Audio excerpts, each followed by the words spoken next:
You ask Tiger to solve. This deals with linear equations with one unknown. The final result is x equals 4. Let's solve it step by step. Simplify the expression.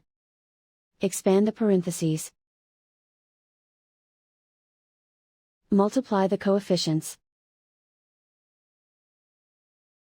Simplify the arithmetic.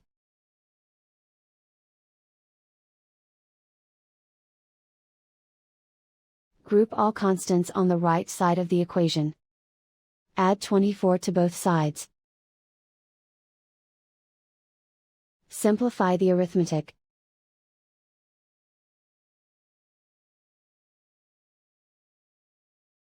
Isolate the x. Divide both sides by 6. Simplify the fraction. Find the greatest common factor of the numerator and denominator. Factor out and cancel the greatest common factor. And so the final result is x equals 4.